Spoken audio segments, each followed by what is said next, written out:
ओम शांति। 4 मई 2021 की मुरली है। बाबा ने कहा, मीठे बच्चे, अपने आप से पूछो कि मैं कितना समय बाप की याद में रहती हूँ। देही अभिमानी स्थिति कितना समय रहती है। प्रश्न है, तकदीरवान बच्चे ही बाप का कौन सा डायरेक्शन पालन करते हैं। उत्तर, बाप का डायरेक्शन है, मीठे बच्चे, आत्म अभिमानी भव। तुम सब आत्माएं मेल हो, फीमेल नहीं। तुम आत्मा में ही सारा पाठ भरा हुआ है। अब यही मेहनत व अभ्यास करो कि हम कैसे देह अभिमानी रहे। यही ऊंची मंजिल है। गीत है, तकदीर जगाकर आई हूँ। ओम शांति। मीठे मीठे रूहानी बच्चों ने गीत सुना। रूहानी बच्चे अर्थात जीव की आत्माओं ने कहा कि हम नई दुनिया की तकदीर यानी स्वर्ग की तकदीर बनाकर रूहानी बाप के पास बैठे हैं। अब बच्चों को रूहानी अभिमानी अर्थात आत्म अभिमानी बनना है। बड़े से बड़ी मेहनत यह है, अपने को आत्मा समझो और ऐसे समझो, मुझ आत्मा ने 84 जन्म लिए हैं। कभी बैरिस्टर, कभी क्या बना हूँ। आत्मा मेल है सब ब्रदर से, न कि सिस्टर्स। आत्मा कहती है ये मेरा शरीर है, तो उस हिसाब से आत्मा मेल, ये शरीर फीमेल हो गया है। हर बात को अच्छी रीति समझना है। बाप बड़ी विशाल महीन बुद्धि बनाते हैं। अब तुम जानते हो, मुझ आत्मा ने 84 जन्म लिए हैं।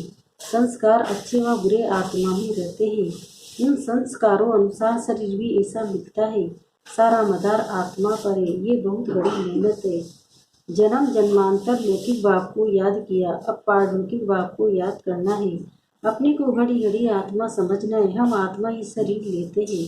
अभी हम आत्माओं को बाप पढ़ाते हैं। ये है रूहानी ज्ञान जो रूहानी बाप देते हैं। पहली मुख्य बात, बच्चों को देह अभिमानी हो रहना है। देह अभिमानी हो रहना ये बड़ी ऊंची मंजिल है।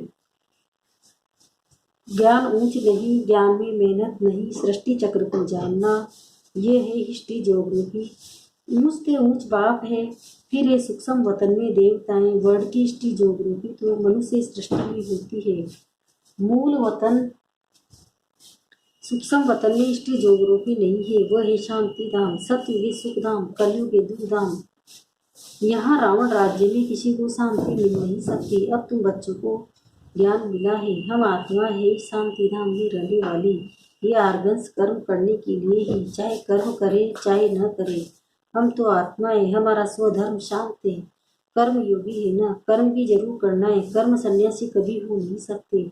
ये भी इन सन्यासियों का पाठ है। घर बार छोड़ जाते, खाना नहीं पकाते, गृहस्थियों से भिक्षा मांगते, फिर भी उन गृहस्थियों के पास खाते हैं ना।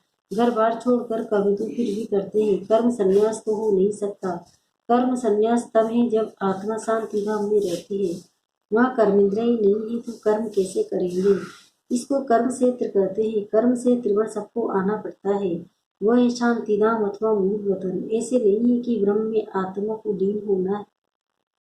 आत्मा ही शांति धाम में रहने वाली है। फिर यहाँ कर्म क्षेत्र पर पाठ बजाने आती है। ये है डिटेल की बातें।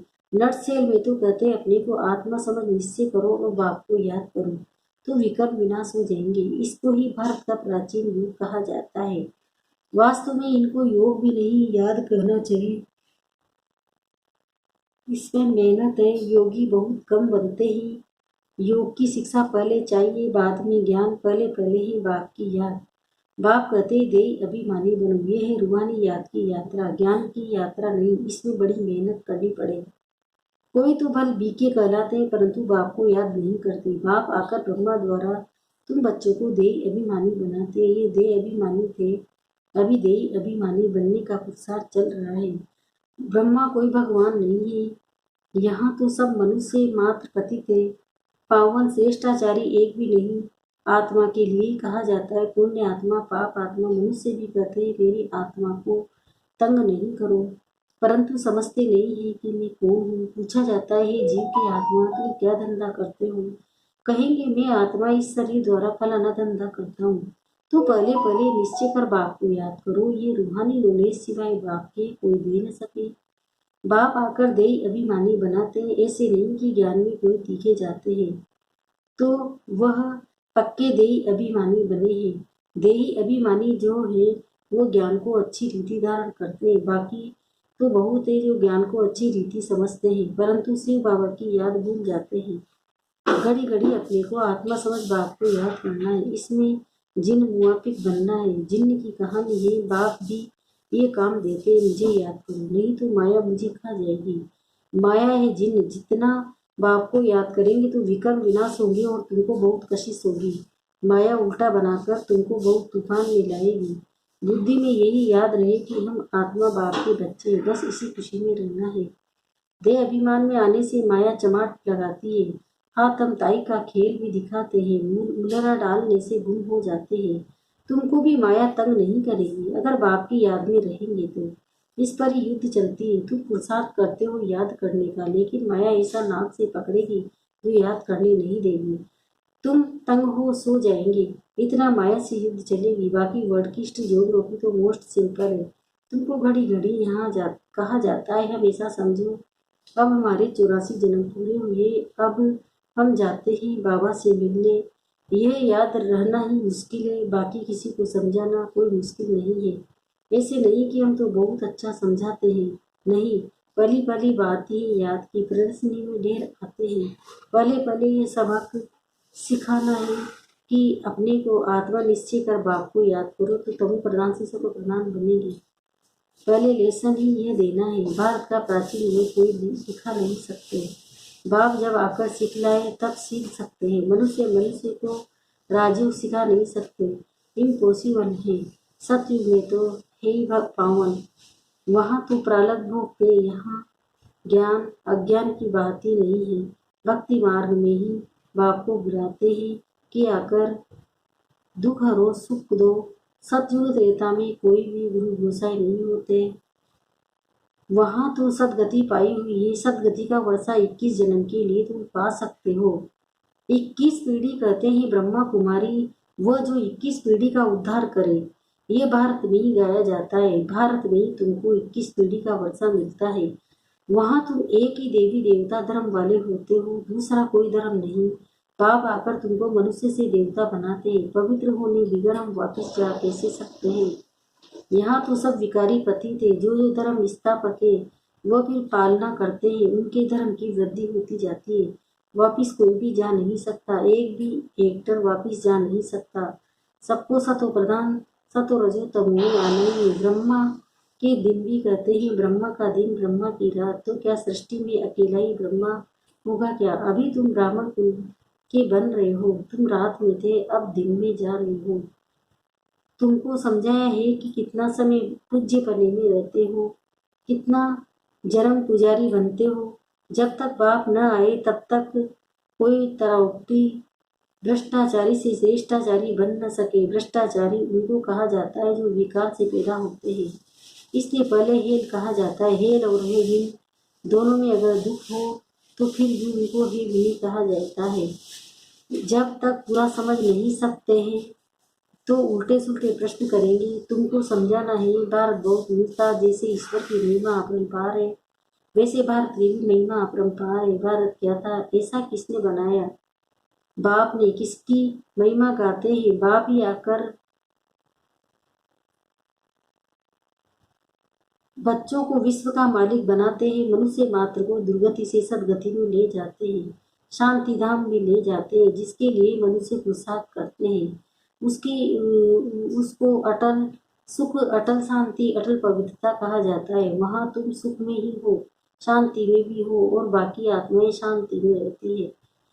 मैक्सिमम जन्म तुम लेते हो, बाकी मिनिमम वाले अटल शांति में रहते हैं। वह कैसे मच्छरों से आए, 1 घंटा जन्म पाठ बजाया, यह क्या उसकी कोई वैल्यू नहीं।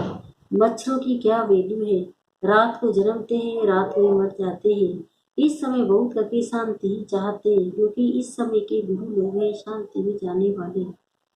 तुम यहाँ आए हो स्वर्गवासी बनने के लिए, नरकवासी को शक्तिशाली नहीं कहेंगे। शक्ति शांति वासी निराकारी दुनिया को कहा जाता है। मुक्ति अक्सर गुरुओं से सीखते हैं। माताएं व्रत नहीं रखती है वैकुंठपुरी में जाने के लिए। कोई मरता है तो भी कहते हैं स्वर्गवासी हुआ, कोई होता नहीं है। इसलिए भारतवासी है इनको भी मानते हैं, समझाते हैं। भारत पैराडाइज था। शिव बाबा भारत में ही आकर स्वर्ग की रचना रचते हैं, तो जरूर यहाँ ही रचते हैं, स्वर्ग में तो नहीं रच आएंगे। कहते हैं मैं जो आता हूँ स्वर्ग और नरक के संगम पर, कल्प कल्प के संगम पर आते हैं। उन्होंने फिर युगे युगे लिख दिया है, कल्प का अक्षर भूल गए हैं। यह भी खेल बना हुआ है, फिर वही रिपीट होगा। इस अंतिम जन्म में तुम बाप को और सृष्टि चक्र को याद कर, चक्र को जानते हो, कैसे स्थापना होती है, नंबरवार तो अब तुम जानते हो। ये सारा खेल तुम भारतवासियों पर ही बना हुआ है। अभी तुम बाप द्वारा राजयोग सीखते हो, बाप की याद से ही राज्य पाते हो। चित्र भी रखा है। ये सब चित्र किसने बनाए?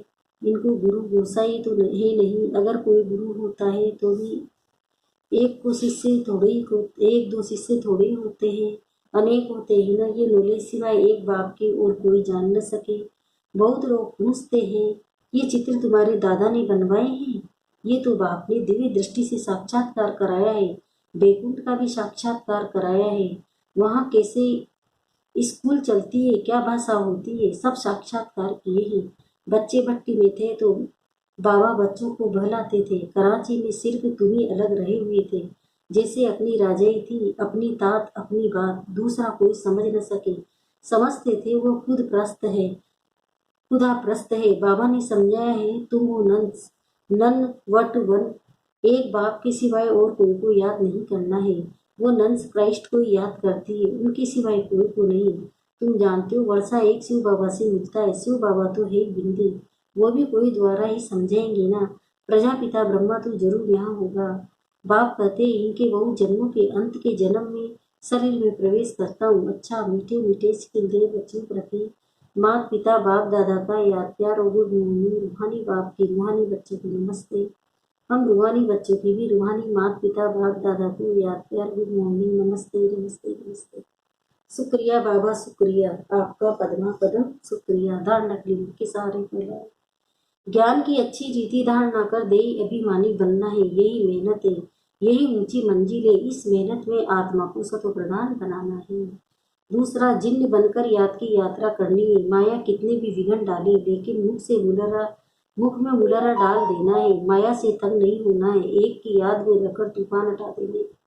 वरदान अलौकिक खेल और खिलौने से खेलते हुए सदा शक्तिशाली बनने वाले अचल अडोल भव। अलौकिक जीवन में माया के विघन आना भी अलौकिक खेल है। जैसे शारीरिक शक्ति के लिए खेल कराया जाता है, ऐसे अलौकिक युग में परिस्थितियों को खिलौने समझकर ये अलौकिक खेल खेलो। इनसे डरो व घबराओ नहीं। सर्व संकल्पों सही स्वयं को बाप दादा पर बलिहार कर दो, तो माया कभी वार नहीं कर सकती। रोज अमृत वेले साक्षी बन स्वयं का सर्व शक्ति से श्रृंगार करो, तो अचल अडूल रहेंगे। स्लोगन कोई भी संस्कार समाचार सुनना सुनाना ये भी स्वयं में किचड़ा जमा करना है। ओम शांति।